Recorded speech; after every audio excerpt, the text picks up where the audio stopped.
Hello. Hello, Jeffrey.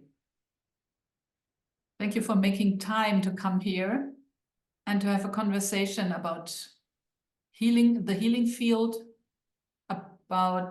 we just already started, about the understanding what is healing. And before we dive in there, I'd like to ask you to talk a little bit about yourself in the healing field, because you call yourself an ND. What is this, and why is this, and how came? Well, it really starts in you having called me Jeffrey, which was the name that I was given from my birth, and a name that I never actually used. I don't remember ever saying my name is Jeffrey. It was as long as I can remember, it was Jeff. And this Jeff went through a very usual upbringing, modern culture upbringing, like a very conventional, loving, comfortable, sort of wonderful, by modern culture standards, a wonderful upbringing, that in a house with a doctor was my father. Is my father. He's a doctor. And I remember, since I was young, since I was little, I remember noticing this, which is that whenever anybody in my community would come to my father and ask for, pills or antibiotics, whatever, he would just write them the script for whatever they wanted. But whenever we were sick, he would just say, "Don't worry, you will be fine. Don't worry." What he was saying was, your body knows, your body will fix this. Your body will put this back together. And I internalized this. I realized later on that I internalized this very deeply. So much so that throughout my childhood and even all the way up to now, even, I didn't take any pills of anything. Definitely not pharmaceutical pills. I would let myself lay in bed for 3 days, 4 days, like deathly ill, instead of taking any pills of anything. And yet, when I remember when I was a junior in high school, I took an anatomy class. It was the first time I'd done anything with the human body, and I was just like through the roof about it. I was like, wow, this is so interesting. Like this thing is so wild. It has so many interesting parts. And I said, well, my dad's a doctor. Being a doctor is an amazing thing to do, right? Like, how much better could you get than being a doctor? And so I was okay. So up to that point, I had no idea what I wanted to do with my life, and I was not interested really in finding out, because my whole life I was just kind of carried through everything. But then, okay, I'm going to be a doctor, and all of a sudden my life had meaning, and I had all this energy to actually figure things out. And I went to college, and I was a pre-med thing, and then I went to medical school, and I was just writing this article that I published, my newsletter for this month, and what I wrote was that I was taught really well how to regurgitate information. I was taught really well how to memorize things. I was never actually taught how to think. You know, I was never taught to examine what am I thinking with? What am I using to see the world with? I was not taught that. So I just went through life, and I was really good clearly at memorizing. I was really good at like navigating how to take exams. You know, I could always do really well and, you know, sneak through, not even studying so much. But when I got to medical school, memorization started to become really, really hard. And it started to become really, really hard because what I was trying to learn was so disconnected from this thing that I had internalized as a young child, which was my body will take care of it. You know, don't worry, the body will take care of it. So I go to medical school, and they're trying to like shove, you know, the pharmaceutical thing down my throat. And it's like this. Well, first there's the first 8 weeks of anatomy, which were wonderful. You know, I was like, wow, and cutting bodies open and seeing more into the real, what's going on in real life, not just through pictures and through books. And I excelled in that. But then when it came to the next, you know, 3 years, 4 years, it was all about breaking the body up into little parts and talking about this disease, this pill, this disease, this surgery, this infection, this antibiotic. And I was just like, it doesn't work. It doesn't work. Like it doesn't fit. And so memorizing things started to become really challenging, not because I couldn't do it, but because there was something so excruciating about it.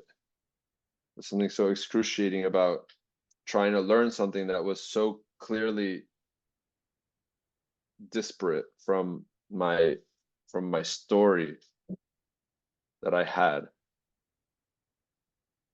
And so eventually it got so painful that I decided to leave the study of, you know, the path of Western medicine. After graduating, I decided to leave. And at this point, again, I can only tell this story now, looking back, but I couldn't really name this there in the process. I can only name it now going backwards. But that, along with the like insane hierarchy and like toxic hierarchy of that system, just drove me away. And I left that world, and I was left with really big wounds, like really, really deep wounds, and a total like disillusionment with all of that. And I just wanted to run away. And at the same time, I had this insane fear about like what am I gonna do? How could I possibly just crumble my whole life and start again? I didn't know that I could, you know, that I didn't know I could do that really, but I knew that I couldn't do this anymore. And so I ended up leaving, and just, you know, I went to lunch with this woman, and she was working at this consulting firm. I didn't even know what a consulting firm was. You know, I've been doing science my whole life, you know, and it just so happens that this consulting firm was about culture change in companies.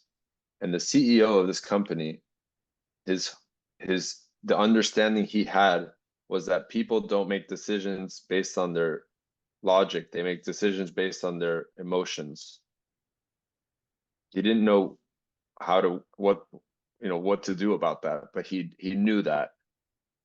And so that was my first step out of that. And I think I would take a pause now, because there's more leading into like now how I see things, and now how I approach based on all of this. But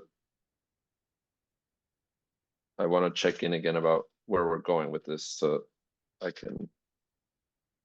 And you can relax at this point, because I check where we are going. My question is actually, you have been so disappointed, so like really hit a wall with this modern culture medicine, traditional medicine we all grew up with. And then you left this world. What is it about your fascination with the human body, which I heard started this journey? What happened with that? How can you, did you want to become a healer? Did you want to become a doctor and healer, or did you want to become a researcher? What was driving you? God, who knows? Like at that point, all I knew was that the human body was interesting, and that being a doctor was a great thing. And so, and then throughout the medical school process, there was a combination of that I love to do work with my hands, and that orthopedics was not, there was no medicine involved in it, really. Like there's this big joke that the orthopedics, the orthopedists call the internal medicine doctor when the patient has diabetes, because they don't even know what to do about it. So I went to orthopedics because it really matched what I could do within that world. And doing surgeries, working with my hands, working on the musculoskeletal system, which was something I really, I don't know, somehow I really liked, because it was connected to movement, the movement of the physical body, which has throughout my life, doing a lot of sports and exercises, was always really something and physics. I love physics and how things move and how things move in relation to other things. This is just something that was inherently interesting to me. So that's what I went down. That's the path that I went down. But it was always like, okay, these are the options, and I will just choose the one that I like most of the options. It was always just all laid out, and I just choose one.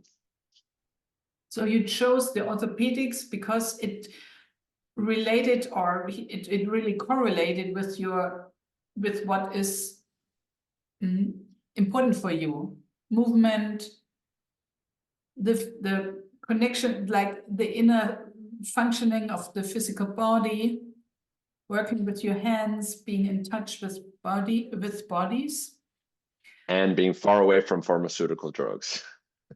Okay, and why did you leave that then when you had what you wanted? Because what I mean, now what I can say now about it is that the whole the system that it was operating in was off. It didn't, the system itself is what really didn't resonate with me. What pained you most? What was the biggest pain? The abuse. The abuse that happened on different levels. The abuse of the hierarchy, which is like, you cannot ask questions. You're only allowed to ask questions at certain ranks. And like people just step on each other for their own enjoyment and preservation and this thing, and doctors can't do certain things because the pharmaceuticals, and the insurance companies say they can't. You have to write all of these millions of notes and be on a computer all day because it's the only way that you can actually do medicine, is with all the paperwork, and everyone's trying to defend themselves from getting sued. And it's like this whole, it's what encapsulates all of that, whatever that is. I don't have a name for it. It's just, I couldn't be in that. I don't know exactly how it is that I kept myself unable to be like, I kept myself sensitive to this. Most people are just like are completely numb to it. I could not stay numb enough. I couldn't stay numb enough to keep going. So I just had a moment where I broke. Mm-hmm. Yeah. When we met last time, we met in the context of a kind of next culture medicine. Yeah. It was called a feelings practitioner core lab. And you would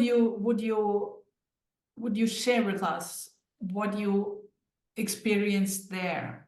What's with this next culture medicine? What's different from the medicine world you experienced? Mm-hmm.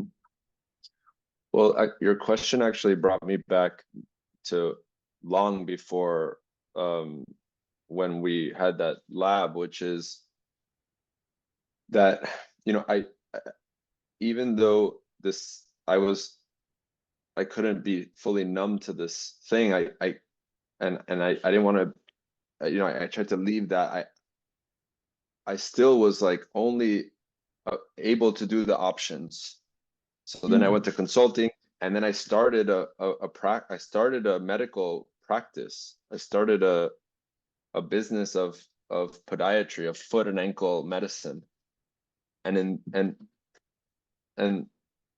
the combination of the consulting work of emotions, and then doing work helping people with their feet, which was something that I had in medical school. I had focused on foot and ankle surgery with a mentor, and then I was not a practicing physician in this practice. I was running the business, but I had enough knowledge about foot and ankle care to like dive into the clinical part, like how we treated patients and why we did what we did. And because I was an owner, I was empowered enough to like try to make changes.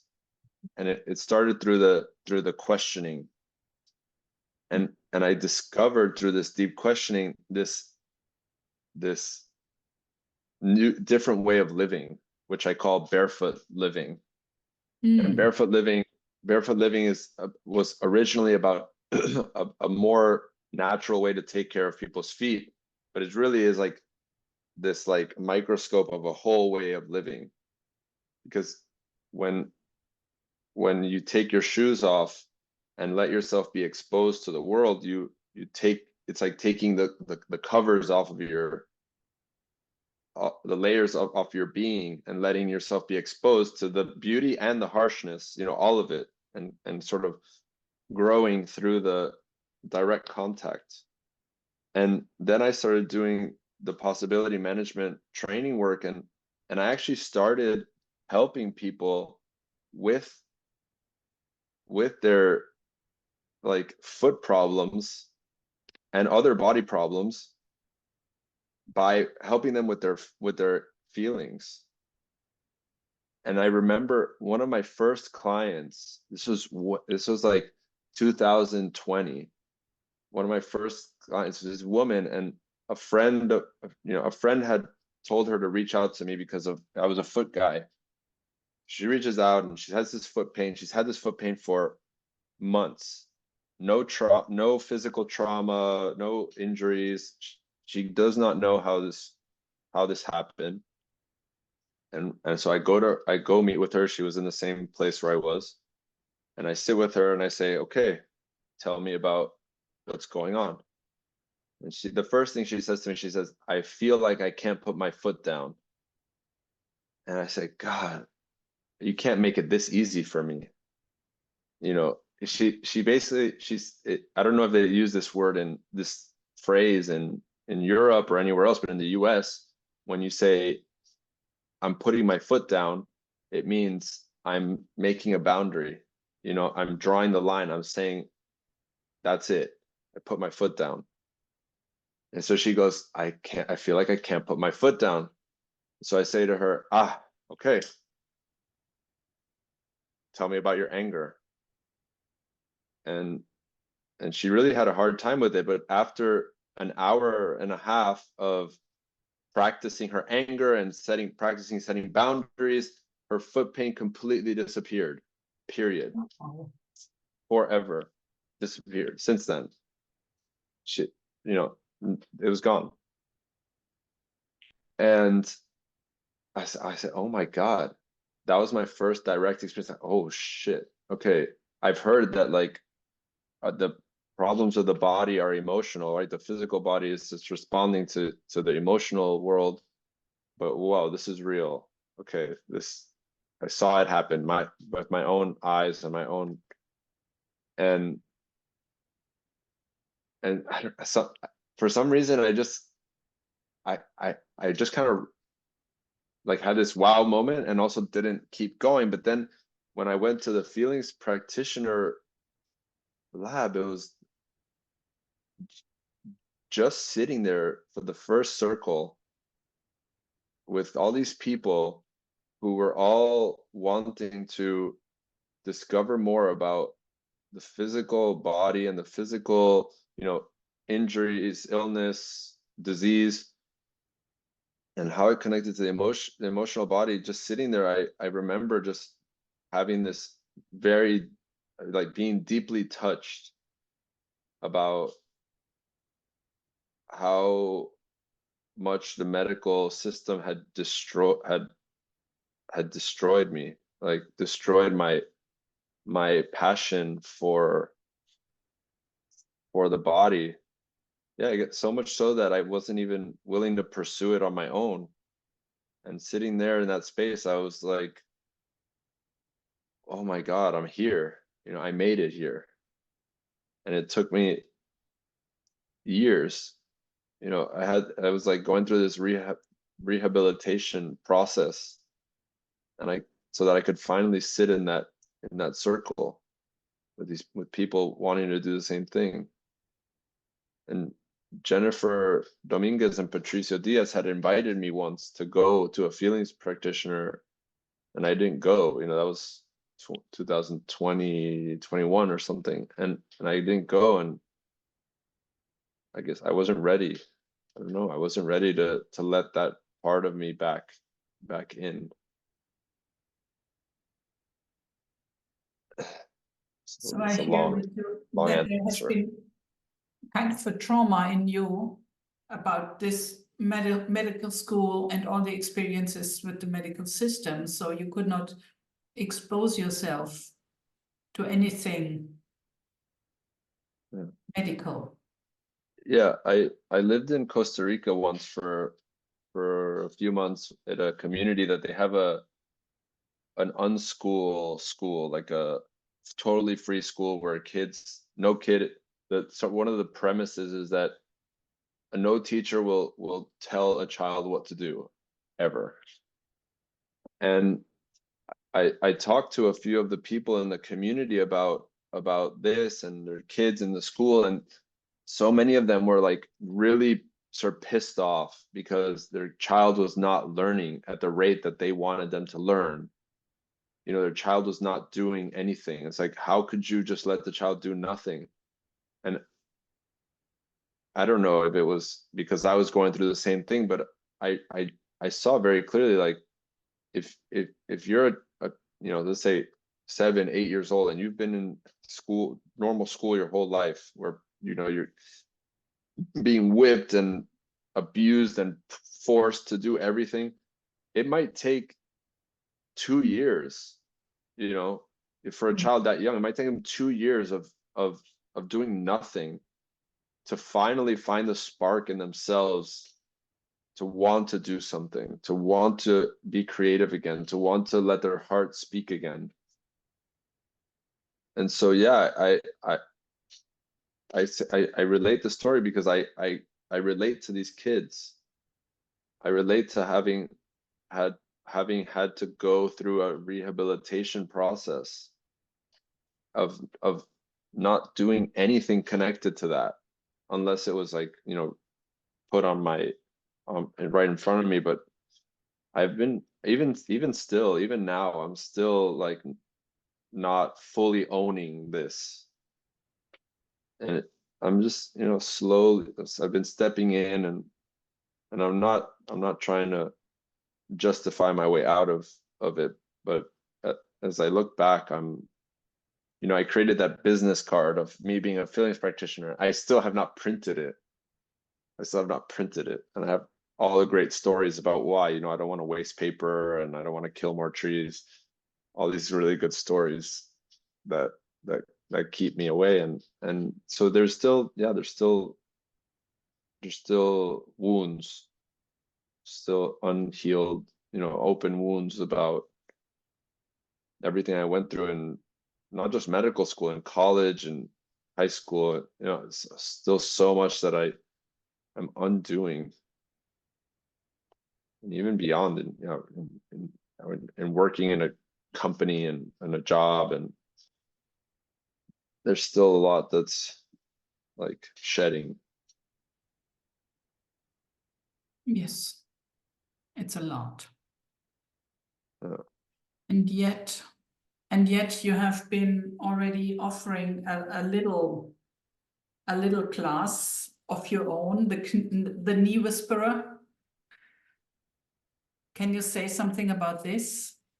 It was kind of an online program where it started to offer something else than what is offered in the conventional medicine.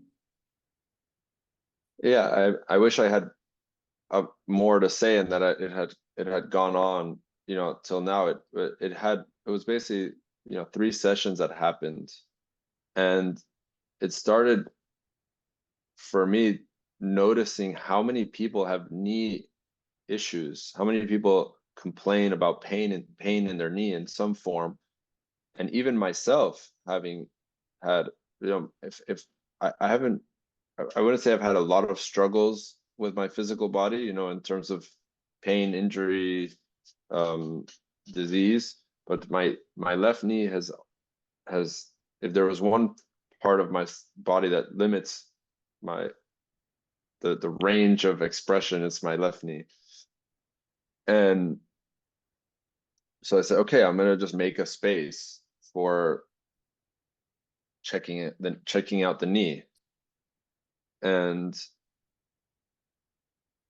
one of the things that has already, that I sort of got through already, was that this need to like be compensated for what I do.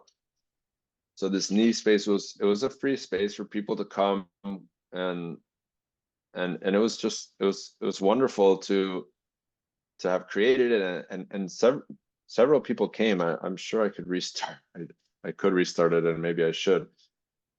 But people came, and we just started to, and first of all, just connect as people having this similar thing that they're working on. I think that in itself was already very special. Like a group of people that have a similar thing they're wanting to work on, they've had issues with. And then, yeah, we just started diving in and exploring what's going on with each person? What is the, for me, the body, the physical body has these things, pains, and then the person tells a story about it, and the story, it like connects through the physical body into what's really going on in the person's life. That is the source of the physical body's, it's like the alarm. The physical body is like the alarm, and then as the mind processes it, it starts to tell this story. Like, it's so subtle. The mind starts picking certain words to tell the story, and those words are like gateways through the physical body into the emotions and energetics that are really the root cause. A lot of functional medicine doctors say that the root cause of the diseases are actually what you eat, or what you, and I'm like, I'm just like, are you, how can you say that? Like, it's not what you eat, it's what you pick. It's what the part of you that picks what you eat. And even deeper than that, way deeper than that, because you have, as a human, you have free will, so you pick. So it's the picking, right? The picker that has the things going on that are out of alignment somehow, or out of sync with the laws of reality, that are then leading into the alarms to go off, which are the alarms, are the pains, the disease. So one thing I really love is to deeply listen to somebody when they're talking to me about what's going on with their body. Like, listen, like that story of the woman, like, I can't put my foot down. So, okay. What was going on when this started? Oh, I was living at this place, and this woman, had promised me all this stuff, and then I wasn't getting it. Okay, so it seems that your foot is trying to show you about your inability to be clear, to make boundaries. So let's just practice that, and as the practice happens and the skill is discovered, then the pain doesn't need to happen anymore. And this is crazy. Like, this is, by Western medicine standards, by the modern culture standard, the sort of materialistic standards, it's crazy, because how could the pain stop just by being clear? It's like, but that's just because the materialistic view is missing the whole picture. And sometimes, okay, there's another example. So one of the things that came up in Knee Whispers was, and this was like a download that came from the nothing, which was one thing that I've known through a lot of my study of mechanics and movement, is that the knee is a pretty like simple joint. It is at the whim, or like it is subject to the forces of the hip and of the ankle.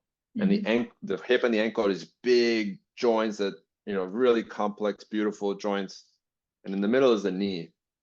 And so for a lot of people, that I was noticing in the Knee Whisper space, was that they're living, the hip and the ankle represent two lives, two aspects of their lives, that if they're not operating in concert, in union, right, in harmony, then the knee is going to receive all of this strange torque, and you have like meniscus problems, or ACL problems, or all kinds of problems. And it's like, what the representation is like living two lives. If you're living two lives, you know, you have your work life where you're like with your suit and tie and serious, and then you have your home life where you go, you know, you go to, I don't know, whatever, you like go to the gym and I don't know. Basically, there's like this life you want to live, and then there's this life that you are living because of all the things you think you need to be. When they're not operating together, they're like completely off, then the knee just gets hammered. And a lot of people, the knee pain is this disjointment between their being and the way they're living their life. Wow. Yeah. A lot of people have knee pain. A lot of people have knee pain. And you found out that the knee pain is kind of an indicator, the warning lamp, that something in your life is, some big parts in your life are out of sync. Yep. So there are two kinds of lives. There's this outer life, like the box life, and the inner life, the being life, and they are out of sync, and then you get the knee pain. Yeah. Because the knee needs to compensate between these big forces, your Yes. foot and your hip. Yes. Yeah. If you look at a lot of people walk, one thing I became really interested in was how people walk, because I was doing all of this, you know, foot stuff and movement stuff, and so when you watch people walk, you can really, it's like if you really look, you can start to see like a movie of their life in the way they walk, because Yes. these joints, all these joints like tell such a story, and it's fascinating, you know, it's really fascinating. So my question is, because I sense this spark again. I sense this spark. Why did you stop? Why did you make this knee whisperers clinic for three events and then somehow it stopped?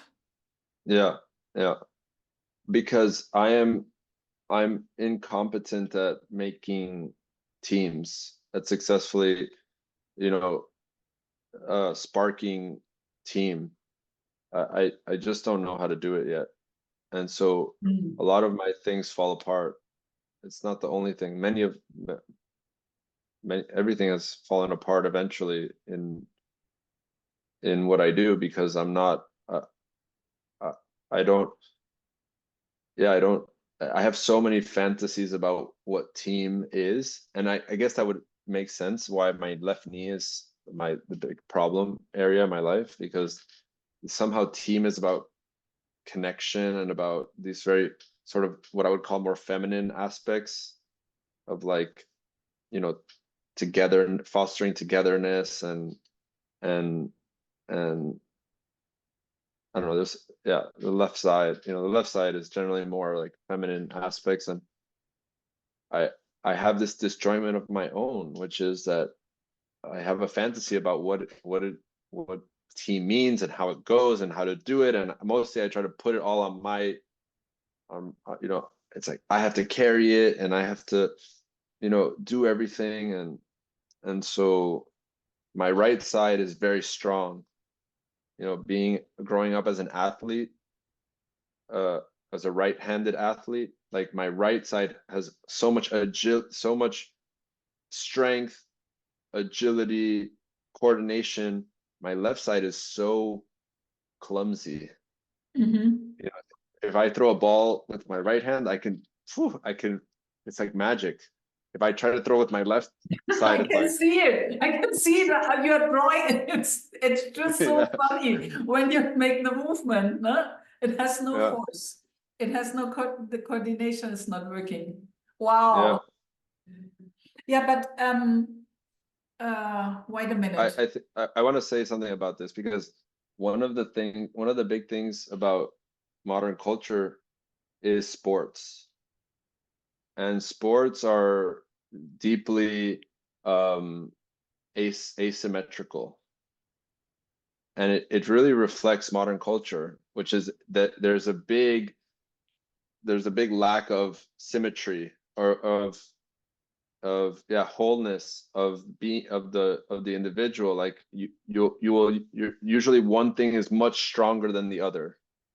Like one side, like the masculine side, most people, the majority of people are right-handed. The side is so much stronger than the left side. Like now when I do yoga, because I don't do sports that much anymore, I do yoga. Like there's such a big difference between my left side and my right side in terms of flexibility, strength. And I've been working on, like, one of the things I've been working on in my yoga practice is like reintegrating my left and right sides in balance, in harmony. So, yeah. Yeah. And besides doing this yoga, you're also still the barefoot walking yogi type. Mostly you don't Yes. wear shoes. What does this do to your physical health, to your movement practice, to how come? What's going on there? Yeah. So it started, in possibility management, we talk about like the archetypal lineage and archetypal forces flowing through and delivering messages and instructions. And when I heard that, I said, whoa, I know what they're talking about, because I've had this experience before. And my experience was when I was doing the podiatry group and I discovered about barefoot, I had no interest really in it. Like it wasn't something I liked. I don't like feet so much. I'm not super like interested in it. I have no fetish about feet. But all of a sudden it became like the biggest force in my life. And like I said, okay, I guess this is what I have to work on. And when I said yes to that, all the doors of the world opened up to me. Like it was like I was being carried. Wait. Wait a minute. Can you go back like 3 seconds? Yeah. The moment when this happened, what happened when? I discovered that there was a different approach to how people could take care of their feet. That I didn't even I knew I already had a sense that the way that we were taking care of people, in the foot and ankle medicine practice, there was something not right. Like something was off, something didn't fit. We're giving orthotics and all these devices that would help people be healthy, but it's like, how can you make somebody healthy by giving them a device, or something extra to put on them? It didn't. I was like, and then it was like, oh my God, that's exactly it.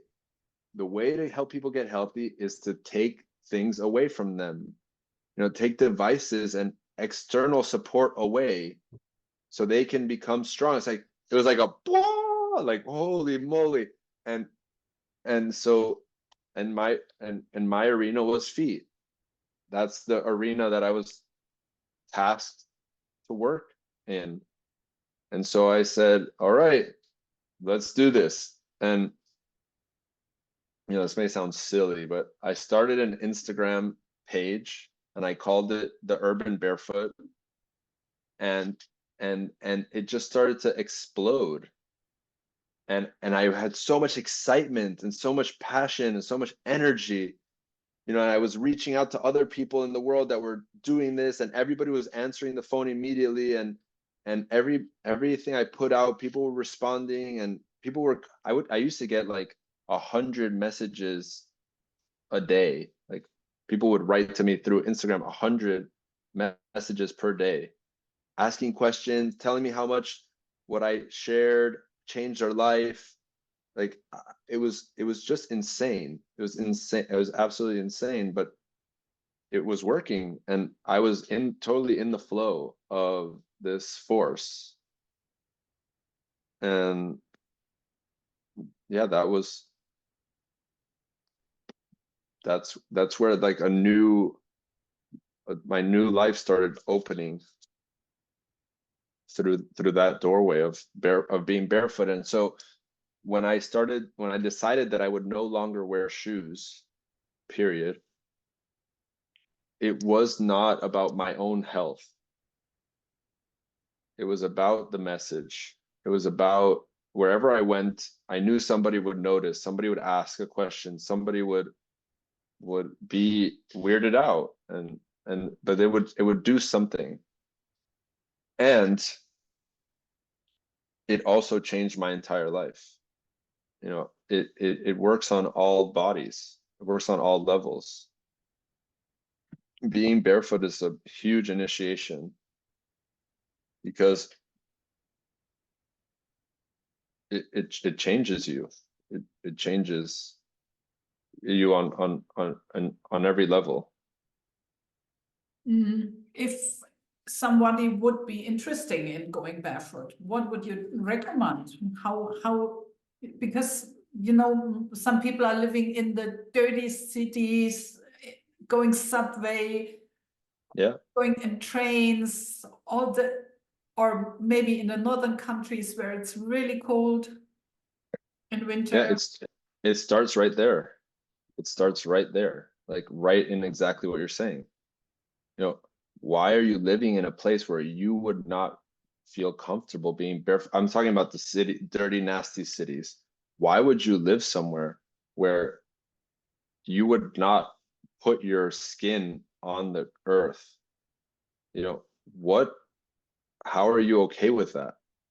You know, I started in Miami, and it became clear at a certain point, you know, because I said, well, I'm going to be barefoot and I will not put on shoes. And so I had to deal with the discomfort of being in a grocery store where they're using crazy cleaning chemicals to clean the floor, and knowing that that would be, you know, that was going into my body, the disgusting streets, you know, because I was focused on being grounded, being connected with the earth. Being in an apartment building no longer worked, and I could only get sensitive to that by being in the process of being barefoot, because otherwise I would just have shoes on and I would be numb. I wouldn't have to think about it. I wouldn't have to feel it. I wouldn't have to address it. So this thing about being barefoot is about forcing yourself in a way to address, how am I living? How am I living my life? You know, where do I choose to go? Where do I choose to live?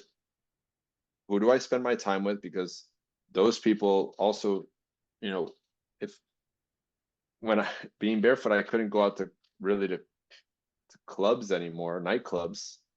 Not that I don't think I was doing that anymore by then, but it's like that's an absolute no anymore. Okay, no more nightclubs. Good job. No more nightclubs. No, yeah, no more subways, no more nightclubs. Yeah, and I had to really consider where I was going to go.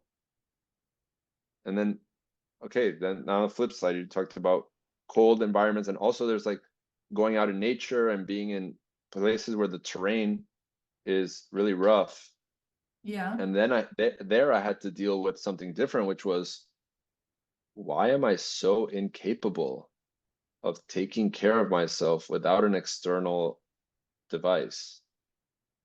You know, why are my feet so weak, so stiff, so sensitive? Like, and when I say sensitive, I mean like that the signals from my foot to my brain are so strong that I cannot handle it.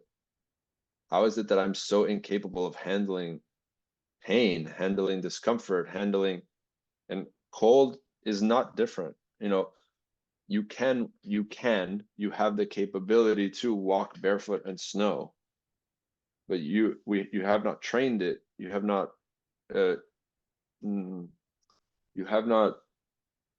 taught your body how to do it through practice, so you can't do it, but you can do it. I know many people who are. I was just looking at this video of a man meditating with just like a little shawl in the Himalayas and like snow all over him, and he's just sitting there, and he looks like he's been sitting there for days because he's like covered in snow from all the snow. Like, so our body is capable of doing really amazing things, but we live in such a comfortable society that, you know, or a comfort centric society that we can't even, we have not accessed the power of our bodies. So if anybody would be interested in going barefoot, they ask you. No, they ask themselves. You know, it's an inner dialogue. It's completely you know, where do I start? What do I do? Okay, take one step. Mm-hmm. How does it go? How did that go? How do you feel? What are you perceiving? You know, but you have, first you have to sort of rejigger the stories, because the stories will either allow you to keep going or stop you. So like, if your story is that pain is bad, then anytime you feel pain, you're going to stop.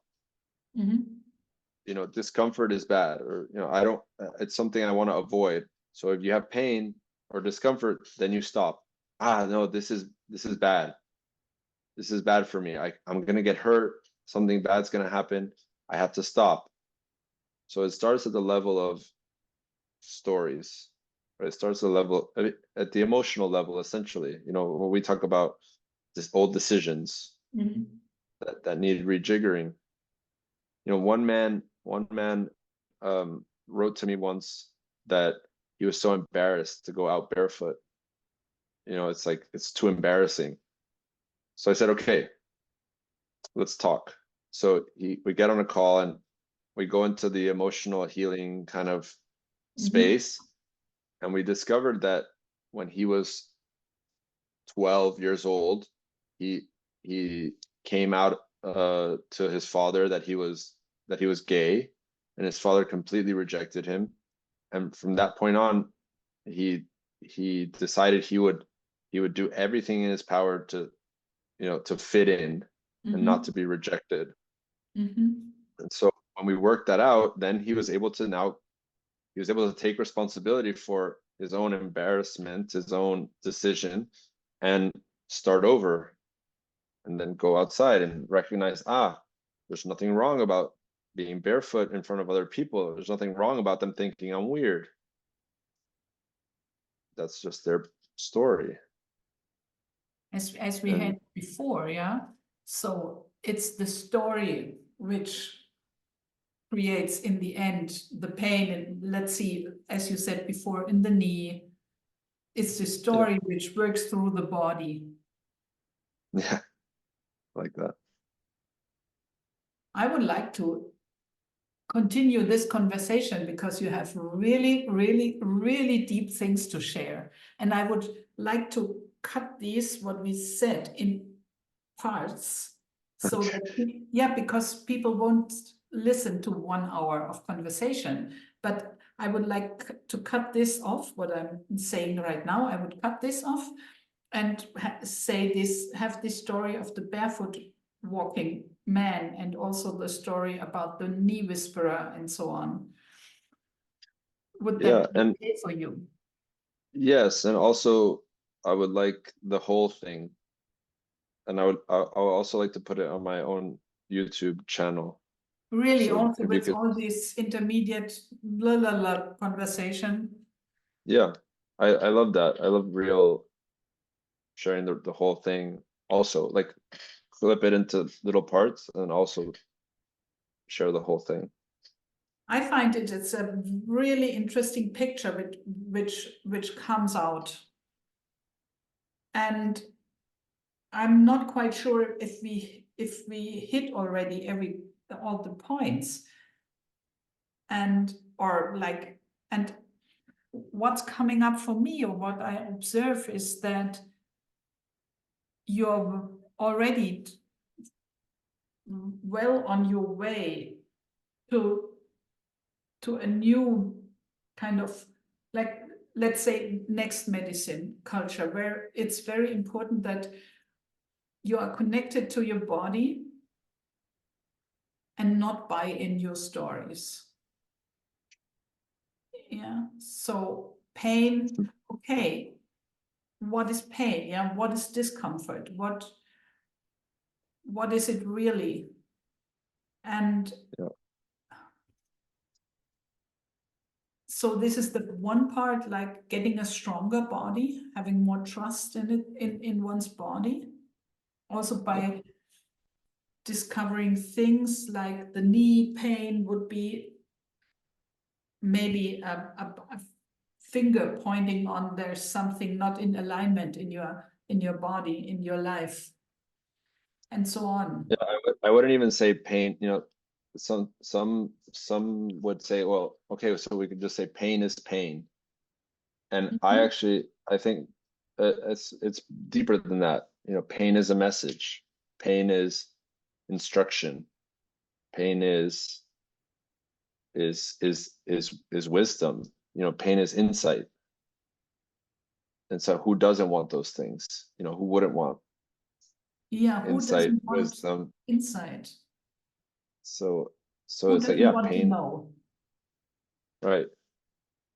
And there's like the story under all of these stories, like the foundational story, which is something like everything is useful. Everything you experience has a purpose. It has a function, has a, I don't know the exact word yet, but it's like